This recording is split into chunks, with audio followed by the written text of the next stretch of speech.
ذمہ داری کیا تھی جو ملک کا جو خلیفہ تھا، جو ملک کا سربراہ ہے، اس کی ذمہ داریاں کیا تھی؟ سب سے پہلے صادق اور امین، سچا انسان. یہ آج مغرب کے اندر دو ان کے امریکن پریزیڈنٹ نکالا گیا جھوٹ بولنے پہ، برطانیہ کا پرائم منسٹر جھوٹ بولنے پہ نکالا گیا. تو صادق اور امین وہ مدینہ کی ریاست میں سب سے عظیم لیڈر، سارے خلیفہ. دوسری چیز، اپنے آپ کو عوام کے سامنے احتساب کے لیے پریزنٹ کرتے تھے. حضرت عمر مسجد میں کھڑے تھے، عام آدمی نے پوچھا اے عمر کدھر سے کپڑے لیے؟ جواب دیا انہوں نے کہ ہاں جی میں نے یہ میرے بیٹے سے پیسہ لیا. یعنی کہ حکمران قانون سے اوپر نہیں، اور وہ جواب دہ بھی ہے. آج مغرب میں ان کے سارے ڈیموکریسیز کے اندر لیڈرز جواب دے ہیں، عوام کو جواب دے ہیں کہ اگر وہ بتائیں کہ ان کو پیسہ کدھر سے آیا. پھر کانفلکٹ آف انٹرسٹ. حضرت ابوبکر جب خلیفہ بنے اپنے کپڑے کی دکان فوری طور پہ بند کی. کیوں؟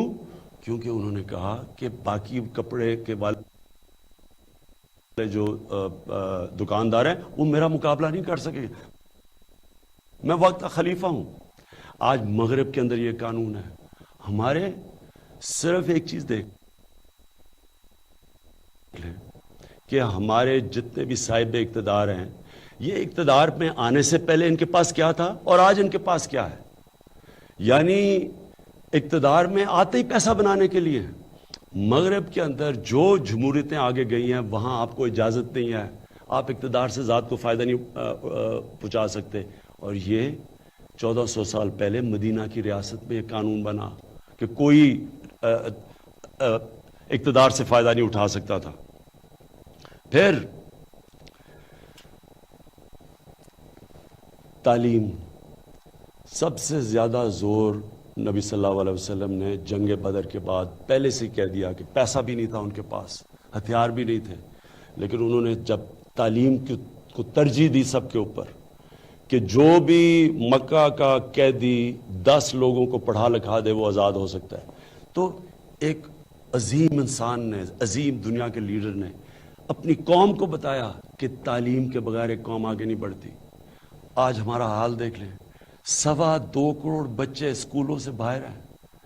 آج آپ سوچ لیں مغربی کتنا وہ پیسہ خرچ کرتے ہیں تعلیم کے اوپر. تو جو پرنسپلز مدینہ کی ریاست میں بنائے گئے تھے وہ پرنسپل آج مغرب میں ہیں، اور ہم ایک بھی چیز نہیں اس کے اوپر چل رہے. تو یہ جو آج میں نے آپ کو شروع میں، آپ نے گھبرانا نہیں ہے. آپ کو یہ جو میں نے چیزیں بتائی کہ ہمارے حالات کتنے برے ہیں، یہ حالات اس لیے برے ہیں کہ ہم کوئی بھی اس اصول پہ نہیں چل رہا ہے جس کے لیے یہ ملک بنا تھا. یہ ملک اس لیے نہیں بنا تھا کہ وہاں جناب ہندو یہاں پیسے والے تھے تو وہ جا کے تب پاکستانی پیسے والے آ گئے، مسلمان پیسے والے آ گئے. اس لیے نہیں یہ ملک بنا تھا. یہ ملک بنا تھا جو علامہ اقبال، جو میں سمجھتا ہوں کہ پچھلے 500 سال میں سب سے عظیم مسلمان ذہن تھا، انہوں نے یہ ایک خواب تھا کہ ہم ایک ان اصولوں کے اوپر کھڑا کریں گے ایک ملک کو جس کے اوپر نبی صلی اللہ علیہ وسلم مدینہ کی ریاست بنائی تھی. اب میں آپ کو بتاتا ہوں کہ ہم نے اب کرنا کیا ہے. اور میں آپ کو یہ بھی بتا دوں کہ میری زندگی گزری ایسی ہے کہ ساری زندگی میرے لوگ کہتے تھے کہ یہ بھی نہیں ہو سکتا، کرکٹر نہیں بھی بن سکتے، کپتان نہیں بن سکتے، تیز بولر نہیں بن سکتے، ہسپتال نہیں بن سکتا، پھر دیہات میں پرائیویٹ سیکٹر یونیورسٹی نہیں بنا سکتا، پھر 2 پارٹی سسٹم میں تیسری پارٹی نہیں آ سکتی. یہ ساری زندگی میں سنتا رہا ہوں. میں ساری زندگی ایک چیز سیکھی ہے، مقابلہ کرنا. میں انشاءاللہ آپ سب کو، آپ نے میری ٹیم بننا ہے، اور میں آپ کو اب یہ جدھر ہم کھڑے ہیں میں آپ کو مقابلہ کر کے دکھاؤں گا ہم کیسے نکلیں گے اس سے. تو شروع کروں گا اپنے آپ سے. میں پہلے یہ جو ہماری 524 ملازم ہیں، میں ایک تو پرائم منسٹر ہاؤس میں نے آپ کو بتایا میں نہیں رہا. میں نے ایک جو ملٹری سیکٹری کا باہر پرائم منسٹر ہاؤس کے باہر جگہ ہے, ان کا گھر ہے, اس میں رہ رہا ہوں.